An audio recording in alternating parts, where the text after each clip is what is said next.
Caríssimos irmãos, muito bom dia. Primeiramente, eu convido a você a rezar comigo um Pai Nosso, por aqueles que estão doentes, desesperançados, desempregados, vivendo o seu drama pessoal e que tanto precisam de nossa oração.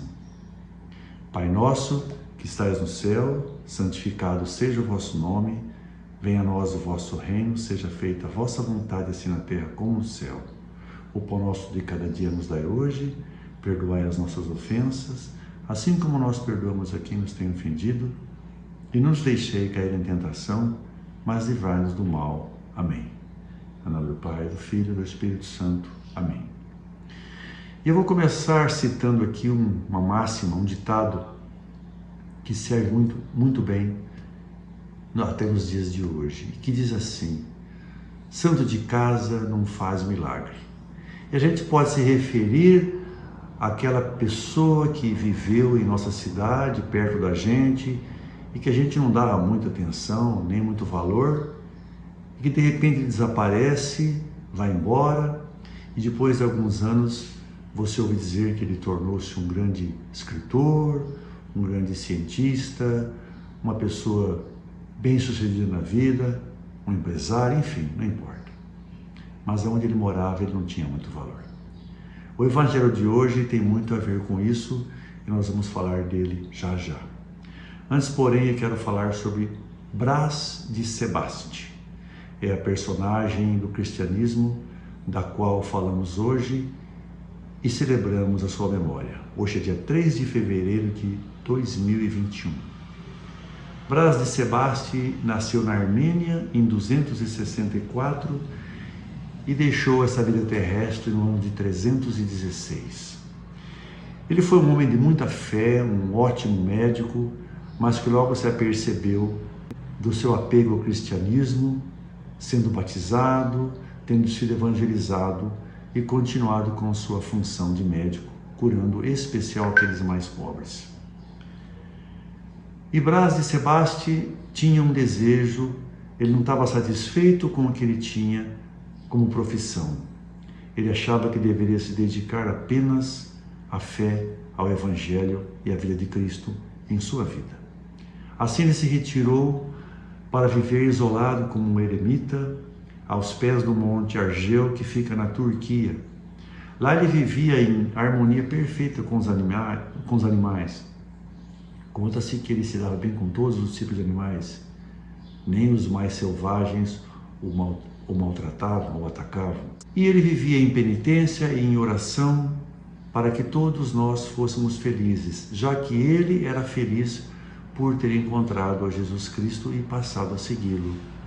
Agora, já imaginou você, um médico bem-sucedido, deixa tudo, resolve deixar tudo e partir por uma vida que a gente acha que não é possível uma pessoa fazer isso?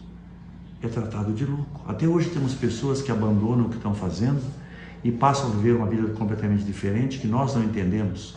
Algumas delas até pela fé. Mas Brás de Sebaste não se incomodou com isso e lá ele ficou. Acontece que o bispo da cidade de Sebaste veio a falecer.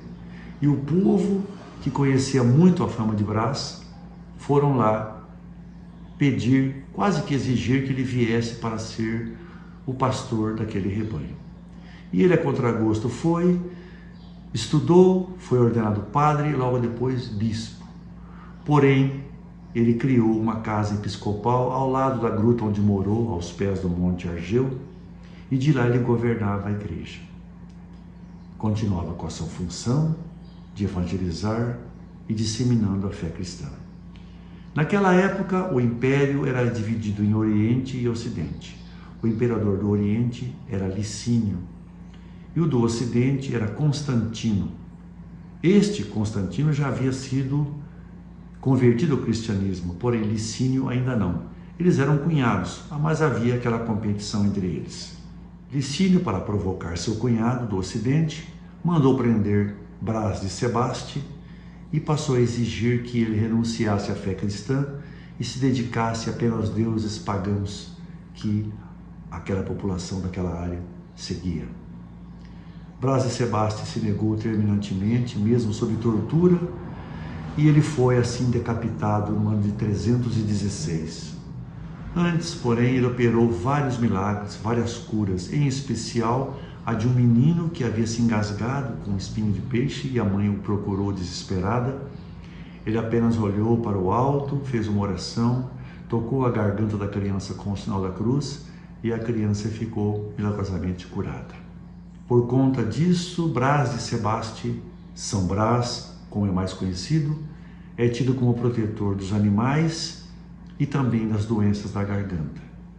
Tem aqui uma oração que eu vou ler para nós todos. Diz assim: por intercessão de São Brás, bispo e mártir, livre-te, Deus, do mal da garganta e de qualquer outra doença. Em nome do Pai, do Filho e do Espírito Santo. São Brás, rogai por nós. Amém. Vamos agora ao Evangelho de hoje, que está em Marcos, capítulo 6, versículos de 1 a 6. O Senhor esteja convosco, Ele está no meio de nós. Proclamação do Evangelho de Jesus Cristo segundo Marcos. Glória a vós, Senhor. Naquele tempo, Jesus foi a Nazaré, sua terra, e seus discípulos o acompanharam. Quando chegou o sábado, começou a ensinar na sinagoga. Muitos que o escutavam ficavam admirados e diziam: de onde recebeu ele tudo isto? Como conseguiu tanta sabedoria? E esses grandes milagres que são realizados por suas mãos? Este homem não é o carpinteiro, filho de Maria e irmão de Tiago, de José, de Judas e de Simão? Suas irmãs não moram aqui conosco? E ficaram escandalizados por causa dele. Jesus lhes dizia: um profeta só não é estimado em sua pátria, entre seus parentes e familiares. E ali não pôde fazer milagre algum, apenas curou alguns doentes, impondo-lhes as mãos. E admirou-se com a falta de fé deles. Jesus percorreu os povoados da redondeza, ensinando. Palavra da salvação, glória a vós, Senhor. Meus irmãos e irmãs, naquele tempo, quando você queria ridicularizar alguém, menosprezar alguém, você se referia a ele como sendo filho apenas de sua mãe e não mencionando o nome de seu pai. Por isso que ele foi chamado: aquele não é Jesus, filho de Maria? Quando deveriam dizer: aquele não é Jesus, filho de José? Quando eles usavam apenas o nome da mãe, é porque queriam diminuí-lo. E só faziam isso sem ofender quando o pai da criança ou da pessoa estivesse morta. Assim, Jesus foi muito mal recebido em sua terra. Não acreditavam no potencial dele. Como aquele rapaz tão simples, filho do carpinteiro, conseguiu tanta sabedoria? Ele não estudou com os mestres que estão no templo, que se dedicaram anos e anos de estudo para poderem proferir suas palavras. De onde ele conseguiu isso? Mas Jesus se manifestou sempre de maneira simples. Na maior simplicidade foram suas palavras, seus ensinamentos e também as suas curas e milagres. Aqueles que esperavam o Messias como uma figura imponente, um imperador, o rei, se decepcionaram, porque não acreditavam que aquele tão simples e humilde, sem tanto preparo acadêmico, pudesse ser tão capaz de milagres e de palavras tão perfeitas como foi o Evangelho que ele proferiu ao longo de sua vida. Não devemos, irmãos, confundir a sabedoria que o mundo nos dá, que também é necessária, mas com aquela sabedoria que é a principal e a melhor de todas, que é aquela que vem de Deus. E a sabedoria de Jesus veio de Deus, seu Pai. Se não olharmos com fé, o milagre não acontece em nossas vidas. E geralmente a gente costuma esperar por alguma coisa espetacular, arrebatadora, alguma coisa bem marcante, mas o que acontece, na verdade, são coisas simples. E é nessa simplicidade que está verdadeiramente a obra de Deus. E se pensarmos bem, meus irmãos, às vezes nós não damos o devido valor àquela pessoa que está do nosso lado, que convive com a gente ou na nossa comunidade, por acharmos que ela é simples demais e não teria alguma coisa de especial para oferecer. Mas é justamente nessas que pode estar o bem mais precioso, que é o toque de Deus através de uma pessoa tão humilde.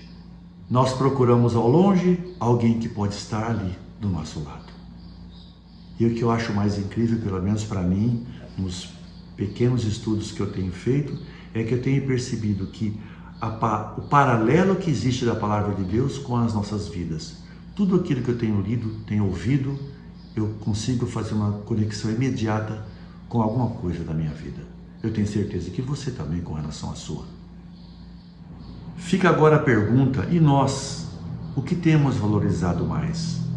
As coisas do mundo, as coisas espetaculares, ou as coisas de Deus, aquelas que estão na simplicidade?